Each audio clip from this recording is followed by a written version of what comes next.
What's up? Adderall back in the house. We got Ein, a Cambion from Sigil, who got a Moonblade doing some job he did recently.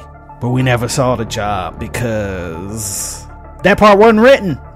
So that part was backstory, I guess. I don't know. Damn, wouldn't it have been funny if you were working at like a job and then found a Moonblade somehow?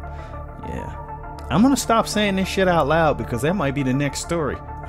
It's like, oh, you're working at McDonald's and then you find a Moonblade in a dumpster or some shit. Yeah. Alright, I'm workshopping. So, you guys enjoy the story. Adderall, God of the Games, says so. The name of this one is Me, Myself, and Ein by Monsho Shelby. Ein walked the streets of Sigil without an ounce of fear. He had very little to give as it was. The Cambion gazed across the odd landscape with little emotion at all. Someone who was in the dark about this place may tip over twice just to get a look at the Gothic structures that twisted without rhyme, but certainly not without reason. Ein took a step onto a building and began to walk straight up as if gravity were his servant. He liked to take shortcuts in this district. He liked the calm that came with heights. He nodded politely as a planer casually opened a window and beat the dirt out of a rug.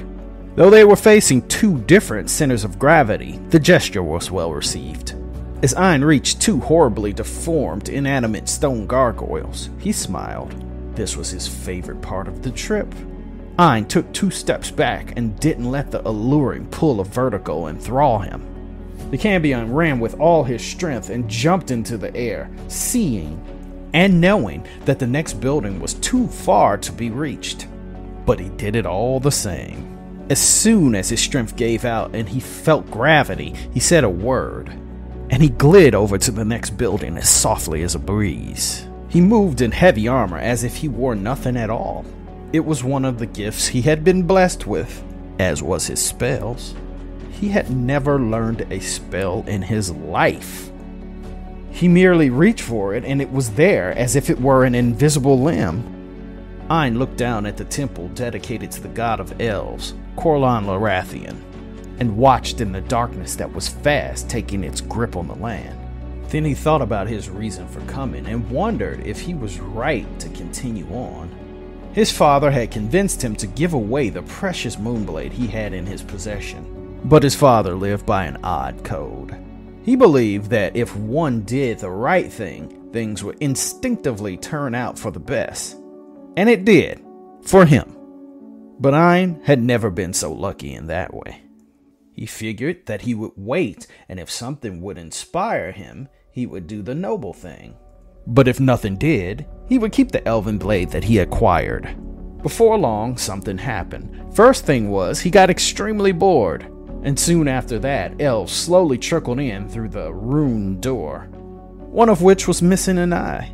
He wore a beautiful blade with a gem fitted into the handle. Ein let his thoughts wander for a few minutes more, until it appeared that his mind had begun to think without him. Then he realized it wasn't his mind at all. Something was projecting its thoughts into his head. He could hear the faint echoes of one voice rattling around in his skull.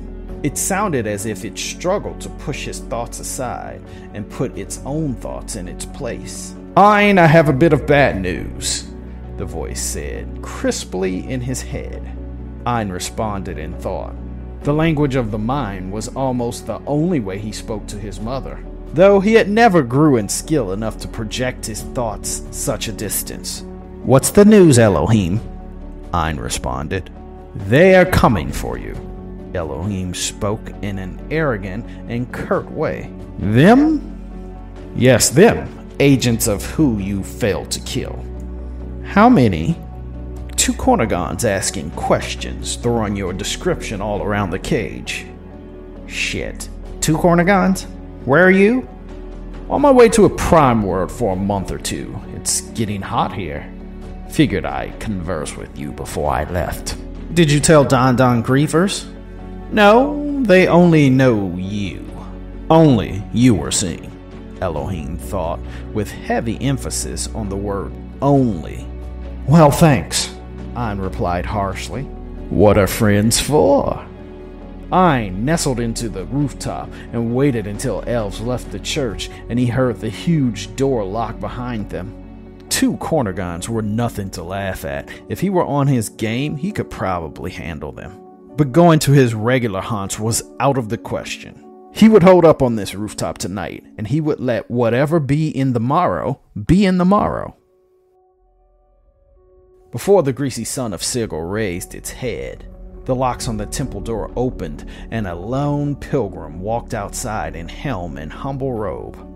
Ein figured he'd ask him about a Moonblade, then gauge his reaction to see what he should say to the priest of Corlon. Ein walked straight down the wall, and just from the most subtle shifts in the pilgrim's movement, he could tell that he had seen him and had been preparing for him moments before he closed in. So Ein spoke, "Traveler," before he closed in on him so that he could get a good read of his intentions. Ein decided to approach without any alteration to himself. He stood the exact height of the pilgrim, except the pilgrim had a face without flaw. Their gazes met. Ein's reptilian eyes locked with eyes as red as the fires of hell. Only the slightest motion told Ein the pilgrim caught wind of danger. "Cornigons?" Ein asked the pilgrim as if he knew the truth even before asking. The pilgrim nodded stoically, not giving away even a hint of his emotion. Ein didn't turn around, he merely muttered to himself, "Damn."